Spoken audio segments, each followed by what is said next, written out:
Hi, welcome to Synchronicity for your mind, body, and soul. I'm so excited to introduce today's guest, Tamara Veach. She is one of the authors of the One Great Year series. She has been a long time and return Synchronicity guest, and I'm inviting her back today because I was watching a series on Netflix called Ancient Apocalypse. Maybe you've seen it. Spoiler alerts if you haven't finished the series. We are going to be talking about this show today. And Tamara's book series, the One Great Year series, is based a lot on some of this historical information and research. And as I was watching it, I had no idea. And as I was watching it, I texted her about how similar it was to her book. And so that's what led to this whole discussion. Welcome to the show, Tamara. Good to see you. Hey, thank you, thank you. It's so great to be back with you, Marie. You look fabulous. It's been a long time. I mean, first started talking to each other about 10, 11 years ago now. Like you said, Graham Hancock's new work came out on Netflix, and our phone has been blowing up, and our social media, and everybody's going, "Hey, this is what your book's about. This is the setting for One Great Year series." And yeah, we're really excited that the information's becoming more mainstream again. So Graham's been around a long time. My husband, writing partner, Rennie DeFazio, is not here today because we have day jobs. So he's sending his love, and hopefully I can get across all, the side of the book that he takes care of and the side of the books I take care of, and kind of how it's morphed over the last 10 years into this amazing consciousness journey. So yeah, so I'm excited to be here. Beautiful. Thanks so much, Tamara. So people might be wondering why I'm wearing a Wonder Woman shirt, and it's because when Tamara sent me a picture of her space for the interview with that beautiful is it's like a mummy or a coffin. What exactly is that It's a called? sarcophagus. It's a Thank you. sarcophagus.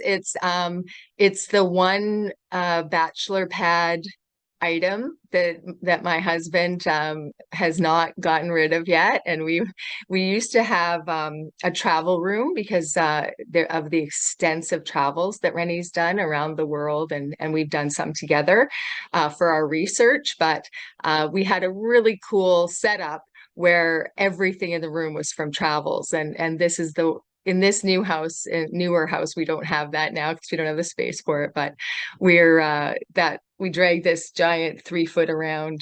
It used to be a CD case, but nobody has CDs anymore. Oh wow. I would never have guessed it was a CD case. So It's massive. so It's massive. the closest thing when as soon as I saw it, I pictured my Wonder Woman. I actually have this bustier that was not going to work for the interview, but it's a Wonder Woman bustier. And when I saw that, I don't know if anyone's even interested in this, but I was just so excited with your setup that I wanted to be kind of festive. And Wonder Woman kind of reminds me of like those powerful ancient Egyptian women.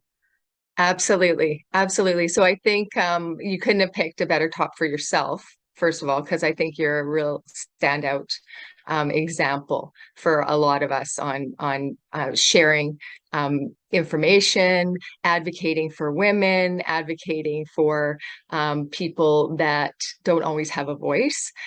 So for me, you are a Wonder Woman anyway. Oh, So I think it's perfect fit for you. that is so kind of you to say. Thank you so much, Tamara. And I feel the same about you. And I don't want to get too mushy here because, but it's just such a love fest. I'm so Yeah, thankful to it have you is. back on the show. So let's jump in to Ancient Apocalypse. I know that you've kind of looked back at some of your notes.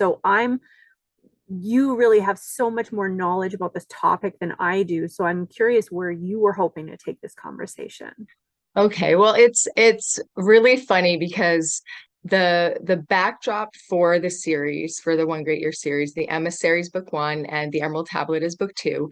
The backdrop for the series is the idea that we have lost levels of civilization in the past that we can only dream of. So that these civilizations were advanced, that they had knowledge on flight, that they had building and possibly computers and everything that we think we've just invented. It's very possible that there was civilizations that were very, very advanced and that they were wiped out by a cataclysm. And that's where Graham's work comes in, and the work of Randall Carlson and a lot of other very esteemed scientists. And I encourage you to look up their work. In the back of our books, we used references, which is unusual for a fiction novel, but we wanted everybody to know where the work came from. But basically, the idea is that there was a cataclysm about 13,000 years ago. And that cataclysm and the ensuing ice age and all the things that, the ice age was happening, and then a cataclysm, and then it wiped out a huge percentage of the population. And the idea that the great year is the idea that it runs in cycles, that this isn't the first time it's happened. And there's evidence of these civilizations, and Gobekli Tepe in Turkey is one example. And Graham goes to Gobekli Tepe and shows it in his series.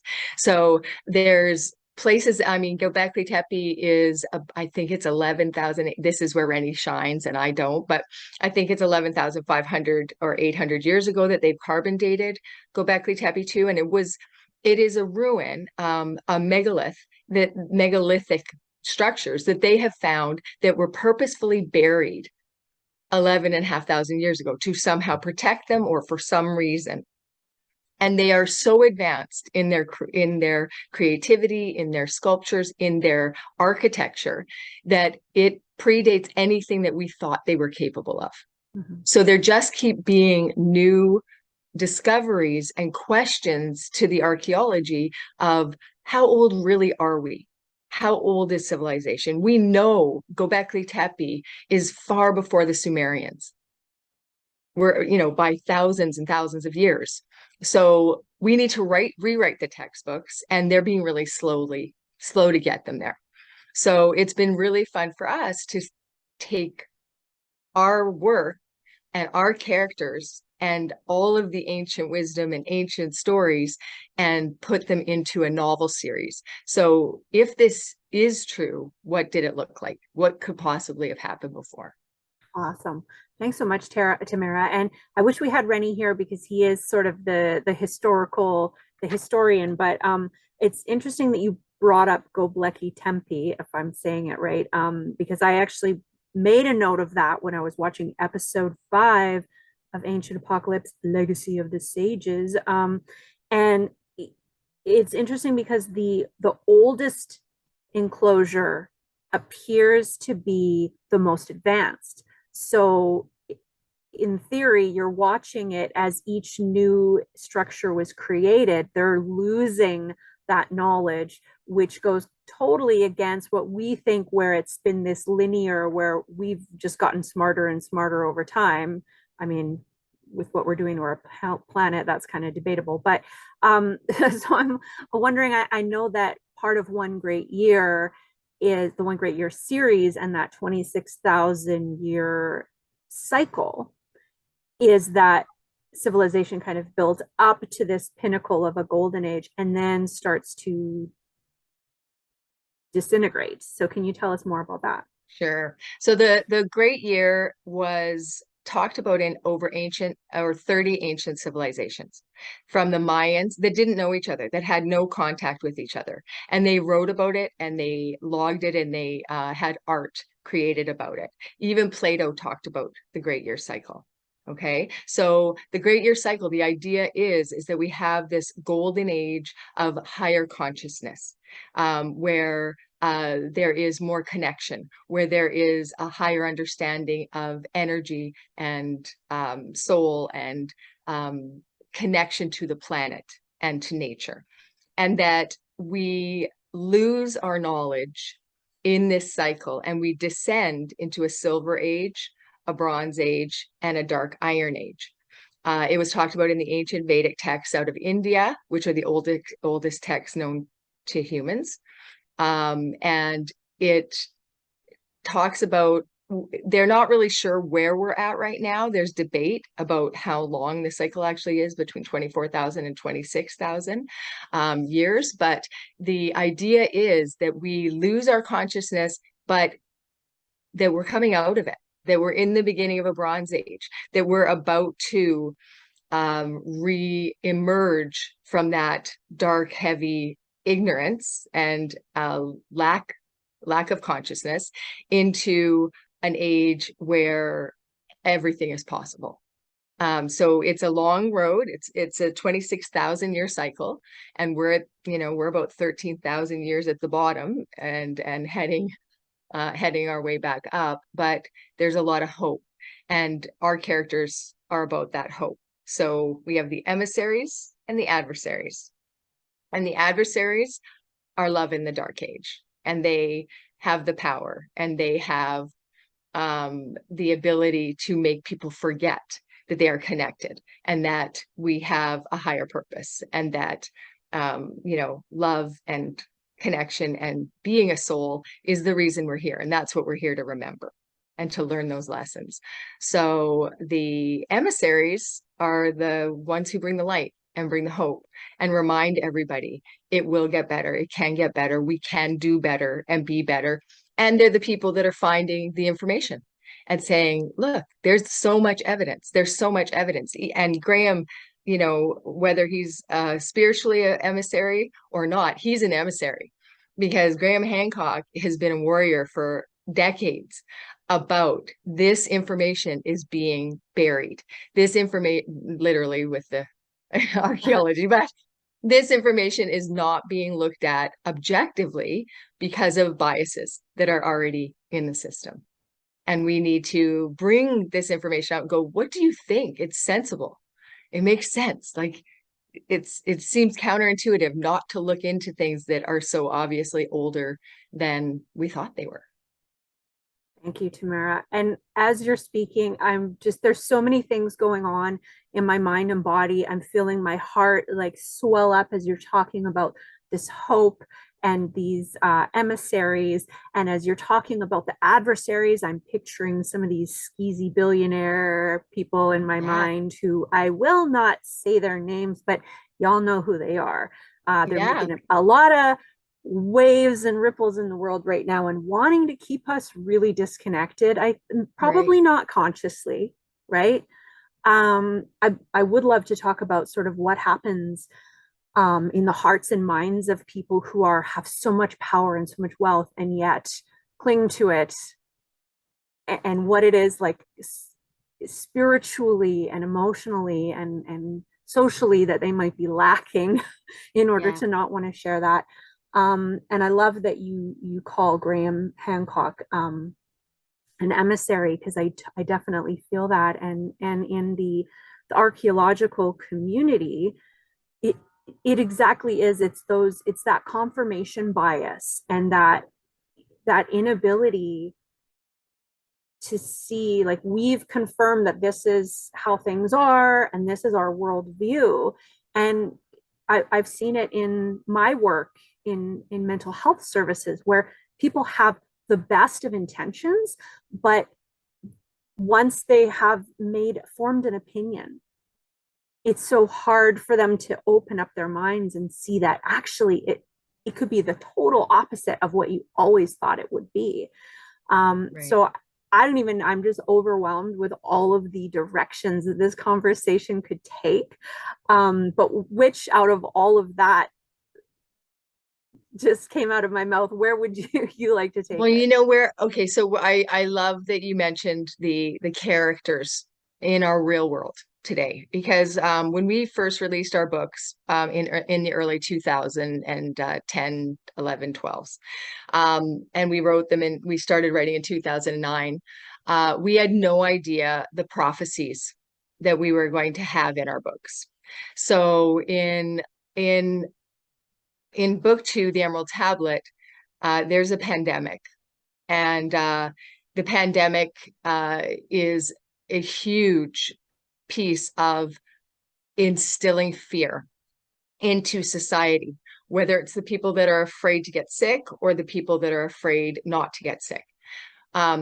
And this isn't a commentary about who's right on either side. I have people on both in my world, really close people in my world, some that are vaccinators and some that are anti-vaccinators. I love them all. I hear them all, and I have no judgment, because as souls, we each have to make our own decision with all the information that we have at that time, and we have to accept and be tolerant of others.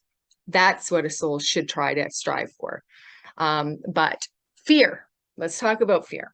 Okay. So early on in the writing of One Great Year, we realized that we had to know what is the basis for the emissaries and the adversaries colliding, and what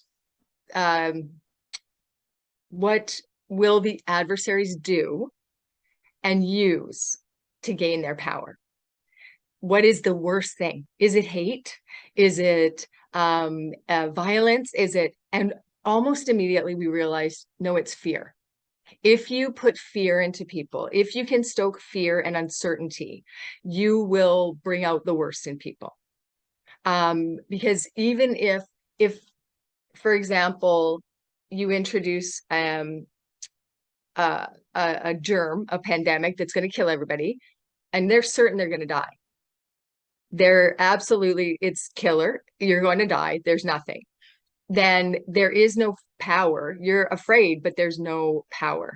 If you introduce fear and uncertainty, you get the human nature and that elemental piece of survival and locking in your thoughts and to protect. That takes us away from compassion. It takes us away from empathy. And it takes us away from consciousness and our higher selves. So fear is the enemy of consciousness. And it took us a little while to really understand that, but then we did thread that through the books.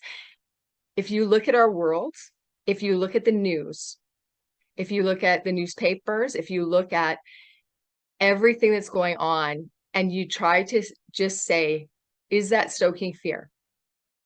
Is that true? Is that fact?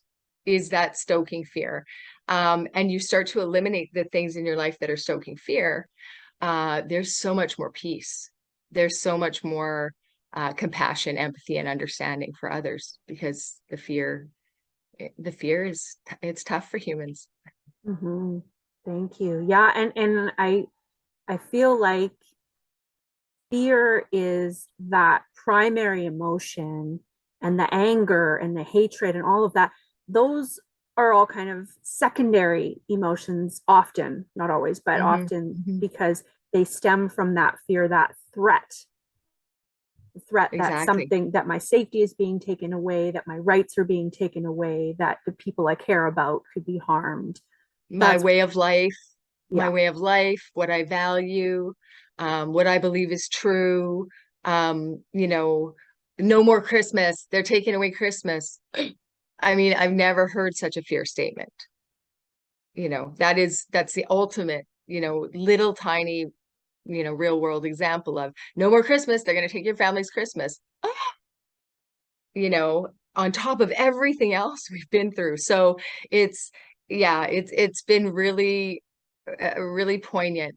Something that stuck out to me, Marie, that I wanted to kind of touch on. It's a bit off kilter with, like just talking about the books, but I'm here to talk about consciousness with you and talk about the work Randy and I have hope to do in the world, as far as just spreading the word. Get it out there. We don't care to change anybody's mind, but we just want to put information out there. So I noticed when you posted on Facebook, one of your followers mentioned, oh, hey, I've got this other thing going on, and I've been on before about some spiritual information. And your reply to him was like, I'm kind of shifting into more of this self-help and self-growth, and a little bit away from the spirituality. And we talk about cycles within cycles with the Great Year, and then the Brahmin year, and these giant multi-million year cycles of human development. And if we've learned anything, we know the microcosm is the macrocosm. Okay, so our little individual journeys are exactly like the big human journey, you know, of the Great Year cycle and all the other cycles of rising and falling. And I just found, I thought, isn't that interesting? Because I believe there's a perfect circle between starting with the spirituality, thinking you're moving away from this spirituality bent a little bit into the self-help, into a bit more, I don't know how you described it exactly, but Evidence-based. Evidence-based. And all the evidence points to spirituality. Let's go to quantum physics. Let's go to atoms. Let's go to it. If I have found anything now, it's that when we were working in consciousness, all the rest of the work that Rennie and I had to do in the last 5 years has been personal, has been the psychology. And it wasn't through standard psychology and talking about our stories that we got true awakening or self-growth. It wasn't through, and there's a lot of great teachers out there. There's a ton of great psychologists. We're going right back to Eckhart Tolle. We're going right back to so many. We've got Neufeld for the attachment parenting. We've got our brilliant teacher, Gila Golub, who has been amazing in bringing so many other works to us, where we're learning, oh my God, consciousness is about realizing I am a soul and I'm here to remember that. And to heal all the little traumas and all the things that trigger us, we have to go, I'm a soul. What is really going on for me right now? And man, so the psychology, true psychology, is the greatest spiritual journey you will ever go on. Oh, absolutely. So I just want to clarify my current position with spirituality and psychology, because I totally agree that I still believe everything is connected. Whatever God looks like to you or to me, I don't know what God is, but there is something. There is an energy that connects everything in the universe, however you want to look at that. And even a lot of the psychological evidence-based things that I teach, like I run a DBT skills group. Dialectical behavioral therapy is mindfulness based. So when Marsha Linehan developed DBT and she really wanted to get deeper into learning about this mindfulness, she actually studied, I believe it was Zen Buddhism, and she went on meditation retreats and studied it extensively. So all of the latest evidence in psychological treatments really are connected back to spirituality in the deepest sense of what that means. But when I talk about synchronicity, taking more of a self-help psychology perspective, it's a little bit away from some of the more woo-woo sort of ideas. Not that there isn't value in woo-woo, but I just found that I mean, it happens in everything, because we're talking about the Ancient Apocalypse show, and he's talking about how archaeologists, like, this is real science. This isn't woo-woo at all with archaeology, right? But they're closing off their minds to real evidence. They're refusing to investigate. And the same thing happens in the medical community. The same thing happens in psychiatry and psychology, where, I mean, DBT, what I'm just talking about, Marsha Linehan developed that in the 80s. And we're not even really, it's only becoming part of known treatment for people that, like, is commonly known in the mental health community in the last decade or so. So all of this information is there, and it's all connected. And in I wish I was more articulate and eloquent in the way that I'm saying this, but humanity, like, we have this tendency to bury information, and we have this tendency to reject it until it hits a critical mass. And then, in spite of 20 years of evidence, finally we've rejected this value, or we've rejected this treatment or this science for the last 20, 30, however many years. And then eventually it hits a tipping point where it's like, oh, of course, it should have always been this way. That only makes sense. But it took how many minds to shift and open before we actually were able to see it as a collective, until, you know, the Graham Hancocks of the world and the Marshall Linehans of the world are walking around going, don't you see? It's so clear.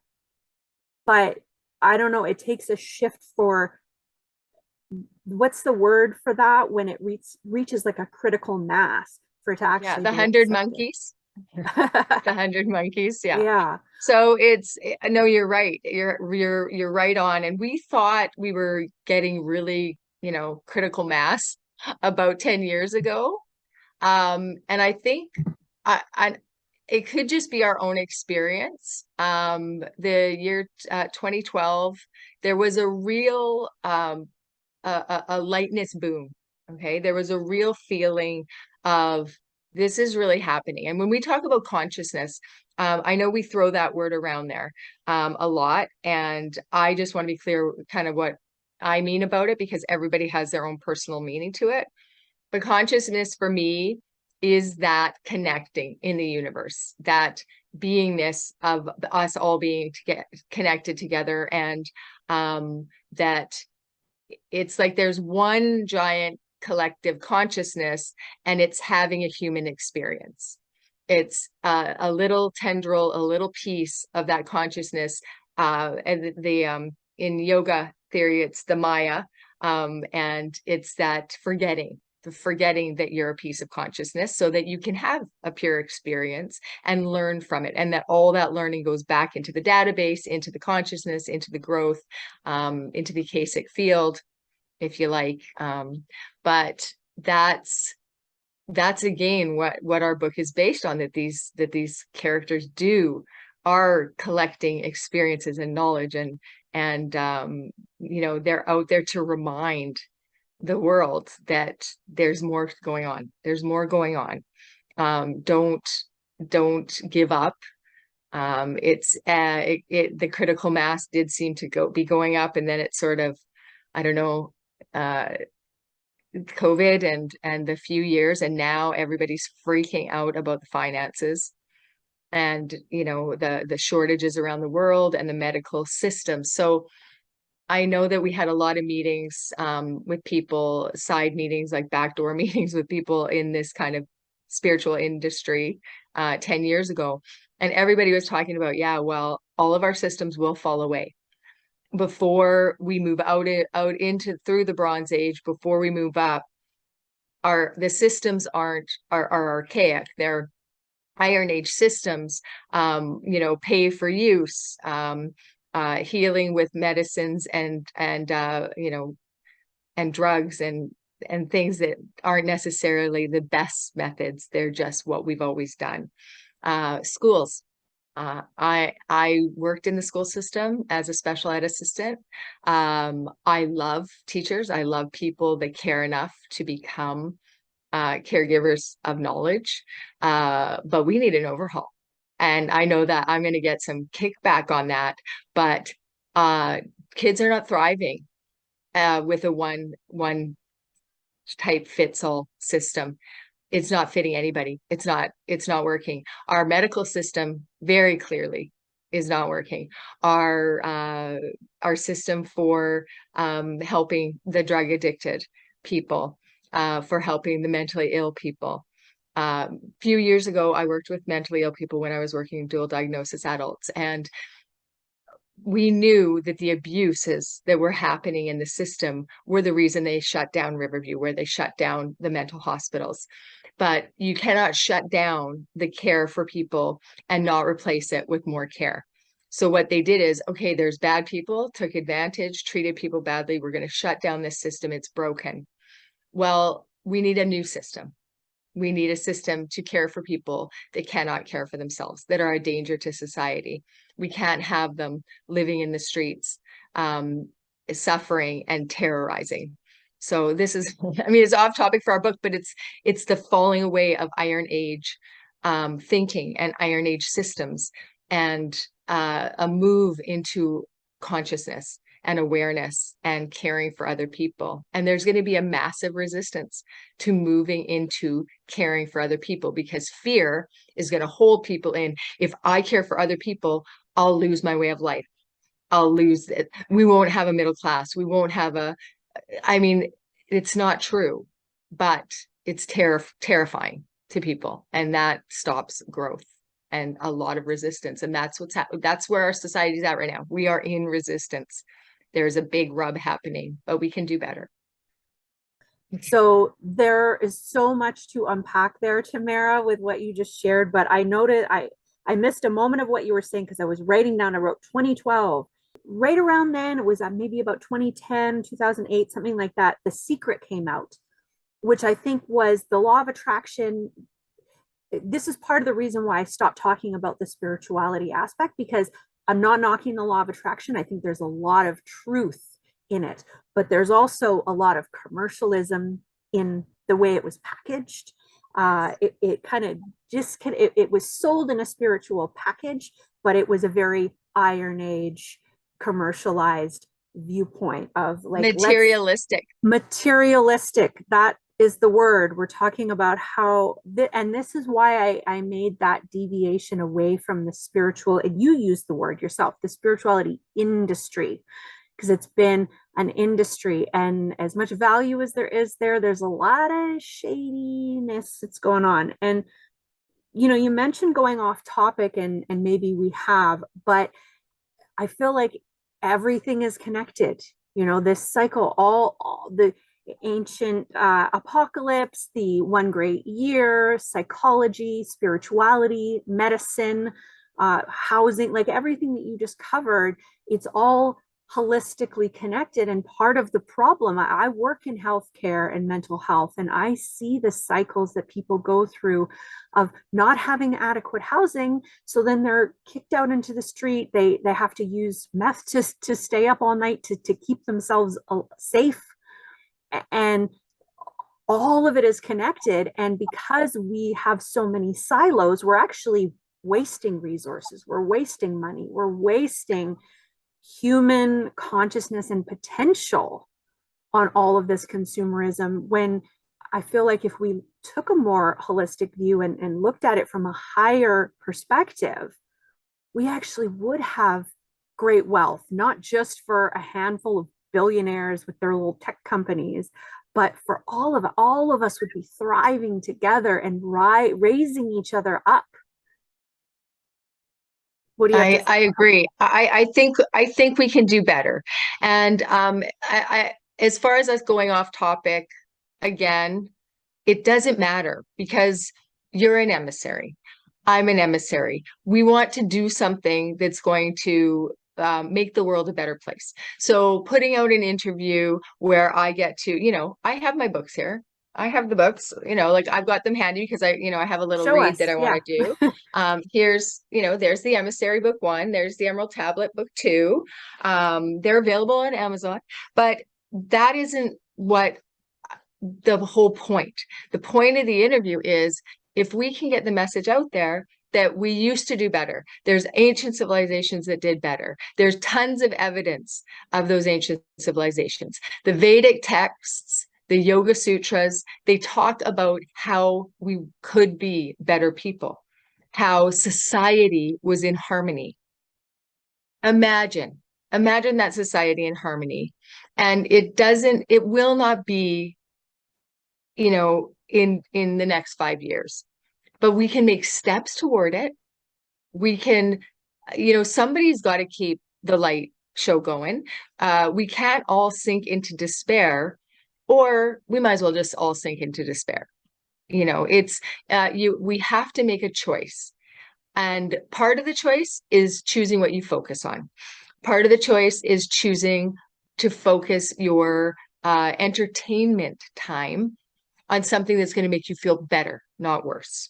Okay. I choose when I'm watching movies and reading books and listening to podcasts, which I should do more, but I don't. But all those things, I try to infuse my life with things that give me more information, give me more education, give me more self-growth, more consciousness, instead of watching murder and watching chaos and watching Jeffrey Dahmer's freaking brain. I don't even want to hear people talking about it next to me at a lunch counter. I don't want to know. I don't want to go there because that ideation, suicidal ideation, mass murder ideation, apocalyptic ideation, it's being absolutely put on us because that is the fear mentality. That is the adversary mentality. There is a whole nother way of thinking. And that I would rather focus there. And, I have a day job. I work for a nonprofit. I get funds for kids with special needs and their families, and we have a ton of programs. But on my shifts at night, when I'm home, when I'm with my family, I want to bring more light. I don't want to sink into, oh, did you see this horrible thing? So consciously choosing consciousness means being aware of your thoughts, what's coming in, what's coming out. Far from perfect. I'm so far from perfect, but I'm working on it. And I try to be aware of what I'm feeding my brain and what I'm letting come out, and and why it's coming out. Yeah. I just got to sit with that for a second. And you mentioned, when we go off topic, because everything is connected, I find going off topic of great value to me because I do a lot of reading. So I'm reading or listening to a book right now about how, I think it's called something like How to Change Minds or How Minds Change, which is totally connected. So I watch ancient archaeology and I hear about how the archaeologists are like, no, we're not even going to look at your thing. We're going to shut Graham Hancock out of this place where he can't even do his own research, where it won't cost him any time or money, right? Yeah. And that comes from biases that we have. And then I make connections in my brain. Oh, that's confirmation bias, and probably a whole host of other psychological things that our brains just automatically do. And so when we go off topic, it actually helps us make new connections, whatever it is we're talking about, whether it's math or meditation or learning how to sew, we can make greater connections in our brains, and it helps us learn it and embody it and utilize it in a more effective way. So that's why I love going off topic and then trying to bring it back into how we were talking about the ancient apocalypse and your books, the One Great Year series. But you also mentioned Jeffrey Dahmer, and yeah, it is the psychology of it is kind of fascinating, and it is like looking at a train wreck, right? It's hard to look away. You see a car wreck and everybody slows down to take a look, but it's not feeding your soul to dive deep into that darkness of what goes through like a serial killer's mind. But if we look from a compassionate viewpoint, our society, the Jeffrey Dahmers of the world had this predisposition. They had the potential to be very dark, but they also had the potential to be light. And I'm sure you can connect this back to your stories with the Helgel, which I'll let you talk about in a moment in your One Great Year book series. But it's a lot of it is the environment that brings out the darkness or brings out the light. So even the Jeffrey Dahmers of the world, if little baby Jeffrey Dahmer was given the light, he could have been a totally different person. Right. So I love that you just said that, because that makes having the Jeffrey Dahmer movies even worse, because little baby Jeffrey Dahmers now just have to turn the TV on and they have role models. Jeffrey Dahmer didn't have a role model. He couldn't look everywhere and see other people and going into detail, going into, I can't tell you how often I've turned something on and thought, oh, if I had, uh, that in me to be, cruel, to be a pedophile, to be a rapist, there's so many things. And I'm like, this is feeding that. This is like, this show would totally work for that psyche and make it worse and give them ideas. Like, I I don't want that. That's not what I want. Now, okay, my mind just triggered. One Great Year is a real journey. Life is hard. Okay. It's not a pretty, easy float through. There is murder. There is human sacrifice. Because we journey through real times in world history. We journey through the Silver Age, the Bronze Age, the Dark Age. Our characters are Genghis Khan. Our bad guy Helgul, he is incarnated as some of the worst throughout history, and they've done heinous things, and those things happen in our book. But in most instances, in all of them, you only get the detail that you need to understand the storyline. We don't spray the pages with gore and horror and that are going to get into your psyche and give you nightmares. Even sometimes, like there is one scene, I don't want to give anything away, but there is a sacrifice, a human sacrifice, in the first book, in the Emissary. And we've had some backlash on it. And we had backlash early on. And those sacrifices are absolutely, there's evidence of them. They know they were done. They know they were done in history. They know. So we didn't invent that, but it felt real for what would have happened at the time. It's 2 lines. And there is no long ongoing description. And it was still too much for some of our readers. So and there's other things that happen that are horrifying, but we don't do it gratuitously. We don't do it with the intention of oh, they're going to love this. This is going to be gross. It's like, this is how dark it can get, but this is how light it can get. And if we didn't show balance, we wouldn't be believable. And we're believable because in the Emissary and in the Emerald Tablet, people have come to Rennie and I and said, you told my story. You told my story over and over and over. This is my story. I am an emissary. I've lived this life. That's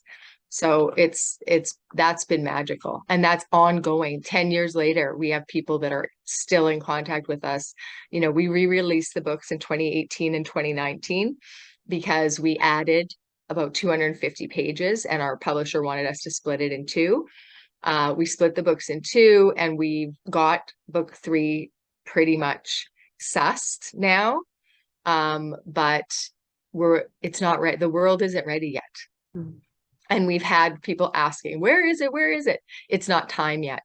It's not finished yet. It's still baking. There's still if you look at our series and you read, especially the Emerald Tablet book 2, because it's big, so much has happened in the world that we said was going to happen. So many characters you will recognize, like right from the pandemic. That was way pre-pandemic. And we talk about this pandemic and why it happened and what came from it. And it's been an amazing journey. It's been an amazing journey. So it's almost prophetic. Yeah. It freaked us out. So when Graham's show came out, like I said off the top, our phones started blowing up. Like one of my girlfriends posted, hey, have you guys watched that new Ancient Apocalypse on our group chat? And my other girlfriend wrote, Tam effing wrote it. Oh my God. And then I was laughing saying, yeah, even one of my friends is a radio host and she just texted me like same time and said, hey, hold on here. This is all your stuff. And it's like, yeah, well, we studied hard. We did 4 years of research, studying all of the teachers, all of the people that are doing the alternative world history work. And we put their pieces together with the ancient knowledge that's been handed down for thousands of years. And we wrote the story in that education line. It was a lot. Well, and it's interesting that when you look at history, and I'm far from a historian, but if you look at even our not so distant past, and you look at it, all comes back to cycles, the cycles of learning, and I mean, even just the 2008 financial crisis.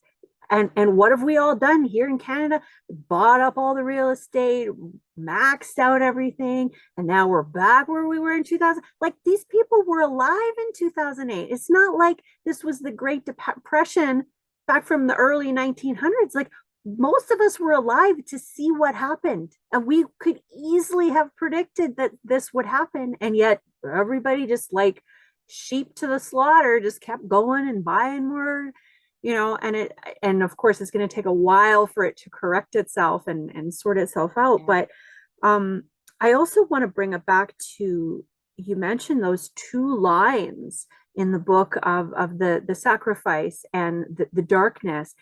And working in mental health, when I'm running a group, I need to keep a safe space. So we don't want people talking about, we call them war stories of their drug use or of their trauma.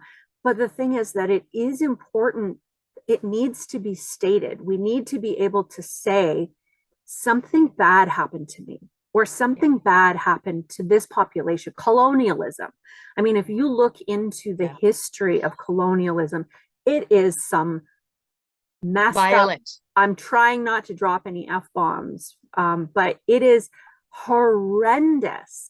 And it's important that we have, I don't want to re-traumatize people or vicariously traumatize people by going into the deep nitty-gritty darkness, but it needs to be spoken of. It needs to be said, because we need to understand that this is part of humanity. This is what can happen when humanity, when we are disconnected from our hearts.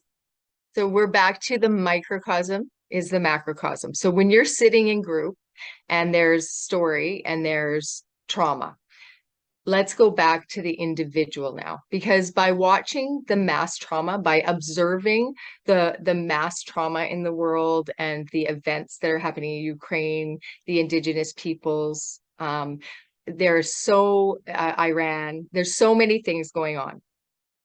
But by watching the individual, we can look at the exact same story happening. So people, I humbly offer this. And anybody who wants this information can believe it, take it, or abandon it. But I believe that if we can look at our own traumas, at our own darkest night of the soul, at our own stories that we are immersing ourselves in, we can become free of them. So it's not until you stop believing you are the story and you're able to observe yourself telling the story and being the story. And then you think of, okay, what is happening and how am I recreating something that happened in my early childhood? How is this story the same story that I've been telling over and over and over? Because what happens in the first 3 to 5 years of our lives, this is what I have learned from my teacher, who is a teacher of many, many, many works, Gila Golub. What happens in our early years is that those traumas affect how we perceive and interpret the world. So as things occur, if you are in an overreactive state, you are triggered from an early memory. and you are projecting that early memory on what's happening here. It's just like my mom used to do. It's just like my dad used to do. It's just like that time. But if you're unconscious, you are buried in it. You become the story. You want to tell everybody you know about this horrible person at work today who treated you like this, but you have to realize this has been happening to you over and over and over and over. Nobody can treat you like anything. If you have this strength and consciousness, and so you're going to observe everything everybody else does as their story. And it changes everything. It changes everything. It's really hard work. It's a journey to understand that nothing is happening to you. Everything is happening for you. Every lesson, everything that occurs is to help your spirit grow and to remember that you are a soul. That doesn't mean horrible things don't happen or that you deserve them. That's not what I said. But the ultimate understanding is I am a soul and I'm here to remember that. And how can I carry that into the world and shed some of the trauma and deal with some of the trauma? Don't push it down, because pushing it down makes it just a volcano. It will come. It does come, and it comes in forms of mental illness, and it comes in forms of anxiety and depression and throat cancer. Okay. I went through a journey myself of not speaking my truth, of not being able to say some things because I found them harsh. And 2 years ago, I found myself with throat cancer. And the journey for me immediately was, okay, I know I've been choking on things I wanted to say that I would not say, things that I would not deal with. And it's been a 2-year journey to start to deal with some of my own microcosm consciousness, not just the greater good, but that individual journey. So we have to do both. We're riding the line. Beautifully said. And it's interesting that now you have your teacher. I'm learning similar concepts from Gabor Mate with compassion and inquiry, and I've been studying that material lately. So these teachers are now, this new level of growth has been attained, and all of a sudden different teachers are starting to realize it and share it at the same time. And hopefully this new understanding and this new willingness to dive in, experience our emotions in a healthy way that's allowing us to move through it rather than stuff it or ignore it or shove it down with cakes or substances or Netflix, which I love to do. Maybe that will start to reach critical mass as well. And then we can all, as a species, achieve a new level of understanding. And I want to say evolution, but because we were there before. Yeah. Yeah, no, it's just a waking up period. I hate, you can't use waking up anymore because of woke and all that. But Gabor Mate is brilliant. Byron Katie is brilliant. And my teacher, my mentor, she just uses all those people's work and brings it to you. She's done 45, 50 years of study and brings all the methods to you and goes, here you go. This is how we can help work through this, and teaches that. So, but no, there's tons of brilliant teachers out there, and they're not part of the spiritual marketing community. Don't be mistaken. There are true teachers out there with great books and great radio shows and great series, and they are worth spending your money on. And Byron Katie and Gabor Mate are two of them. Yeah. Thanks, Tamara. So I want to bring it back again, and I know we're getting close to wrapping it up, but I want to bring it back again to the ancient apocalypse. There was talk about, so Graham Hancock mentions all of these stories over the ages and the myths that are being written off as just fantasy fairy tale by archaeologists and historians. And I kind of want to challenge, I wish he was here to talk with, because he talks about many of these stories where the emissary of this great knowledge arrives usually through the ocean, and often in these stories they're giants.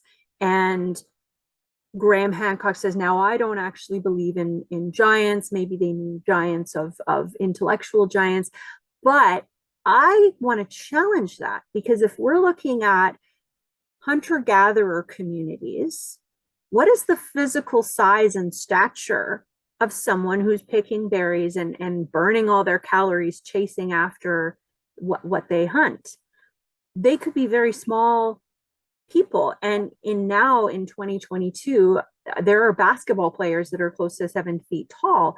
And if someone from a civilization that had abundance of food, that had abundance of health and wellness, and they were getting all of that nurturing in early childhood, they could easily, without being like fairy tale level giants, they could easily be quite a bit larger than these hunter-gatherer societies that they're coming in contact with, and therefore be actually looked at as giants.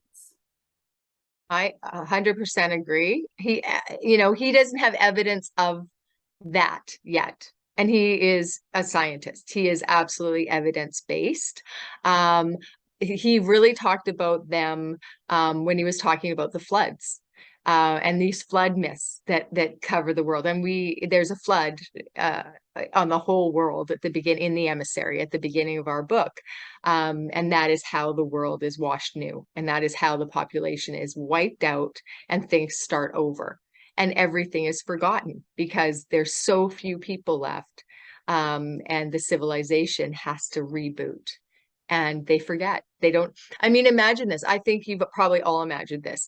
If everything was wiped out here, I could not recreate computers.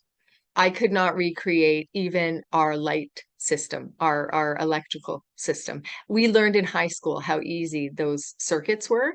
And if I didn't have a book or Google or something that I could go, oh, I need copper and I need this and I need that, I wouldn't be able to recreate that. And how many generations, how many thousands of years would it take us to rebuild what we've done here? It would take a lot. It would take a lot. And like you said, we've had people on our planet that are giants. They've been called giants. Andre the Giant.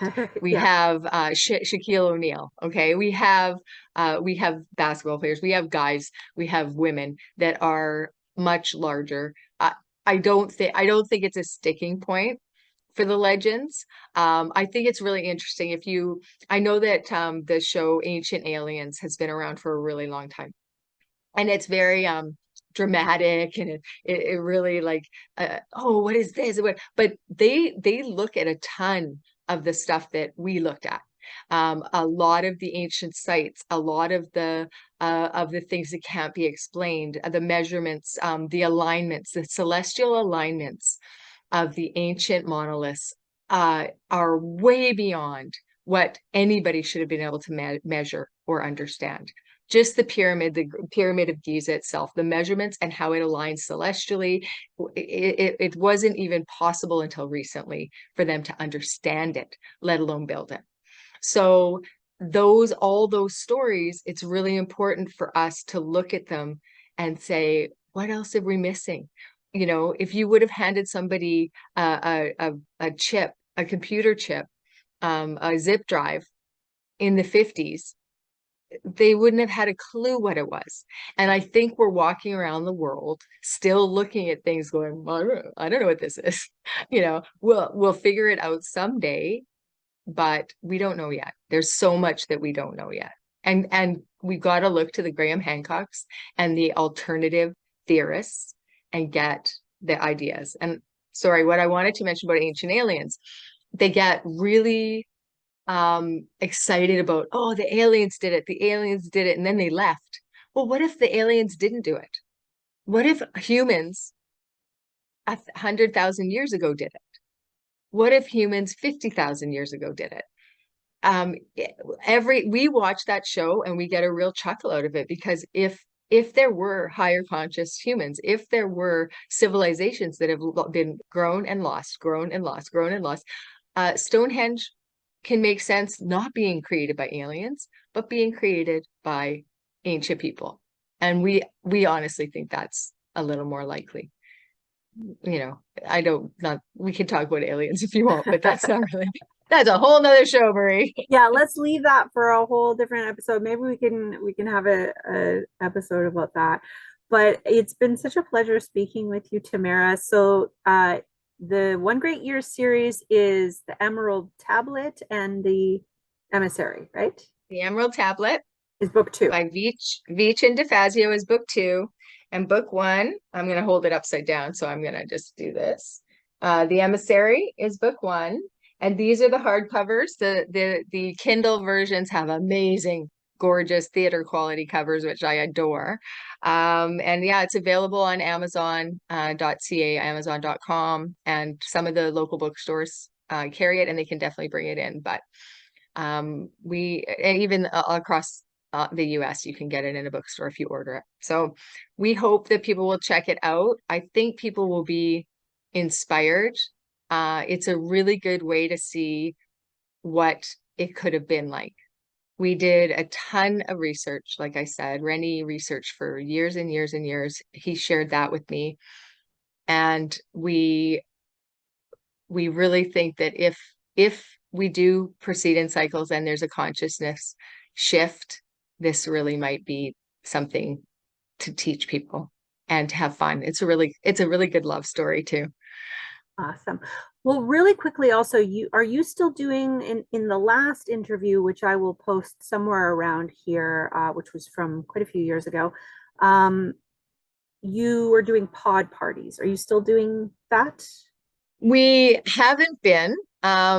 We haven't been doing them in the last few years. If interest comes up, we're definitely happy to meet people and talk about. I mean, we have a huge PowerPoint about the information, and we have lots of information to share with people. Rennie is like just has tons of slides, and the flower of life, we haven't even talked about that. It's the basic building blocks of everything, all the atoms, all of nature, human creation, and it's ancient walls and art show this flower of life. And how did they know? How did they know what was going on inside biology from the very instant of creation? It's pretty cool. Awesome. All right. Well, thank you so much for your time, and thank you to Tamara. Thank you to Rennie, who's not here, but I know he's done a lot of work on the research for this. And thank you for watching and for being with us. I want to send you so much love. Let's take a moment to just love ourselves and send that love out into the world and just make the world a little tiny, tiny bit better in this moment. Thank you so much. Namaste.